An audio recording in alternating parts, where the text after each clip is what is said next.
welcome back to our channel. I haven't been on in a while, so today I thought I would come back on. I've had several comments from people saying they miss me talking, which I don't get that because I feel like I ramble all the time. But if that's what y'all want, and and sometimes the person being on, it kind of brings personality to the hands that you see in the video doing the craft. So I always want to come on here and talk to y'all.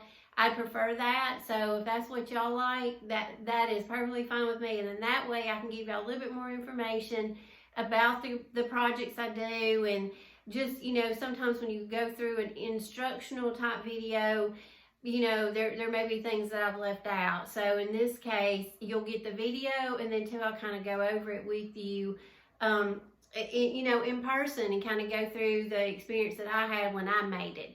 So this craft right here is nothing that's new. It's all over, Pinterest and everything, the string art. Well, of course, I wanted to try one, so I did. And I told you a while back in the Valentine wood block video that one of my good friends, Linda, she works at a company, and they had scrap wood left over they were going to, dispose of.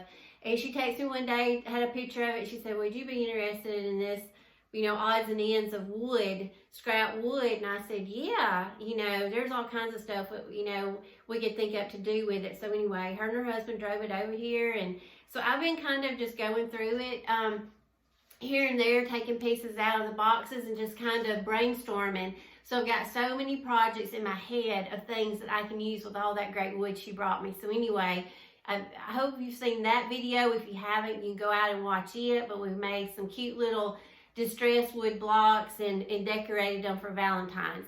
And you don't have to do Valentine themed. I know a lot of people comment and say they don't want to do Valentine's. A lot of people don't decorate for Valentine's. And to be totally honest, I never have either until this year. And of course, with me crafting and making stuff, I like it when I get it made, and I like decorating it with it. So, but you can do these for any, you can leave these out all year long. Nothing is, hearts can be, for every day. So if you make something, you don't have to do it in the Valentine colors. Do it in colors that will just go with your home, and you can leave it out. So this one I did. I chalk painted the piece of scrap wood, and I just chalk painted it with elephant. I distressed it with the sandpaper. And then the instructions that I read, I went out and I Googled, other people that's made these and kind of took tips from them. And then I just kind of took it on my own and kind of did it the way I wanted to do it. And I'm sure that's the way everybody out there does. You got to put your own spin on it. But basically, you want to get something heart-shaped that will fit the size wood that you do. And you can do any size wood. You could do a big one. And I think that would be cool. And you maybe just use some bigger nails. So, but anyway, I used this. This was off of a card I bought at Dollar Tree. And just put this on your wood, trace around it. And I just traced around it with a pencil. And then get little nails. And I had a little kit like this. I have like little cup holders. And then too, it came with like these little size nails right here. I've got a couple of these out. This little size right here. And I can measure them and put the measurements of the nails that I use down in the description box. But basically then you just want to take, your hammer, and you want to go around and go about a ½ inch space between each nail. But put your first nail right here where it goes down in the V, and then put your second nail down here in the point, and then just work around on each side. And when you get done, some of your nails may not be level. You may have some that you've pounded down a little bit too far, or some that may be a little too high. Basically what you want to do is just to kind of see if it's level. Set something on it, kind of eyeball it. You could even get a level and see if it's that level, but I'm not that precise, but by all means you can do that. And the ones you think that don't look, even with the rest of them, just get your hammer, pull some up if you need to, or pound some down. And that's kind of how I did mine. Then you get whatever kind of string or yarn or twine. You could use, this twine. This is more of that industrial type that you get at the hardware store. You could use this.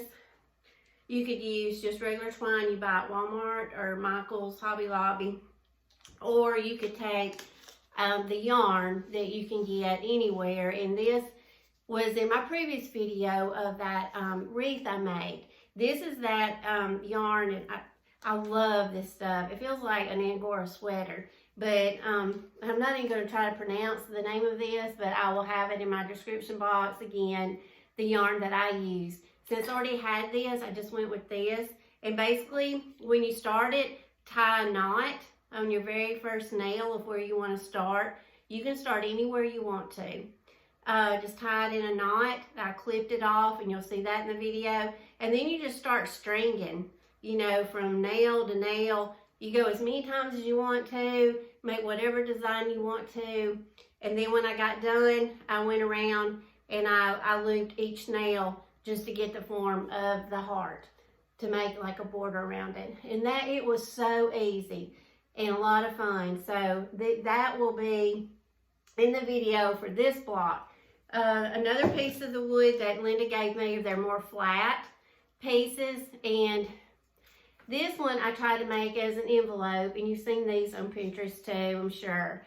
So I white chalk painted it, and then I just got a ruler to make like the flaps of the little fold over on the envelope. And I just, you know, I just went from corner down to about where my centerpiece of what I'm going to put in the center of it would be, and just did it like that and just marked it.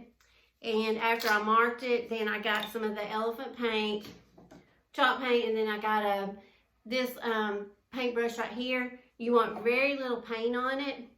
And then I just went with putting my ruler back down, and then I just drew like as straight a line as I could. And that's the great thing about sanding and distressing. You know, if you got a big blob here and it's more thin here, you can easily diminish some of that and fade some of it off with your sandpaper. And so that's what I did. So I just kind of lightly sanded it after I painted it. Just lightly sand over it and get it the way you want it. And then I'm going to embellish this one with this maybe a little wood heart. And of course, I'm going to put this on it with the glue gun. And of course, you know, I'll have to add a pearl probably. And I can even put a bow on it if I wanted to. So I'll have it all staged for you at the end so you can see how I decorated it. But that's something that you could, you know, do for the envelope. A couple of other options are, these are these little stick-on hearts that I'm going to use. These come from Dollar Tree, and I got a whole pack of little wood hearts, and they have little stickers on the back, and then these two little arrows. They have a couple of arrows. So this was a good deal for, you know, you got several in this pack. And then also Dollar General, they have some really cute stuff.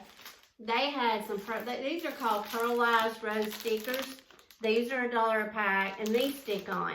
And I think, oh, cat toys. So anyway, this one, I'll try to put some of these on one just so you can see what these look like if you go with these, you want to use these. These come in like a pink color and also a red. And then Dollar General had these. Love these. These are felt roses. These were $1, and I think these would be pretty if you stuck these on your envelope too. So just a few more little options for you to think about. And there's another, this right here, the hearts that we cut out of the hymnal songbooks. You could, you know, get some Mod Podge and put that on it. Put a bow, pearl, whatever you like, a key, and just kind of embellish this one as a little, you know, distressed envelope. So that'll be my DIY number 1. Hopefully, if everything goes okay, I'm going to have 3 DIYs. Real quick, easy ones in this video, and if something, you know, as my world always goes, nothing ever goes as planned sometimes. But if not, it will be in my next video. So anyway, I'm going to try to have 3 easy DIYs in this video for you. So this is going to be for number 1, and I'll come back on in a minute and go over number 2. All right, thanks.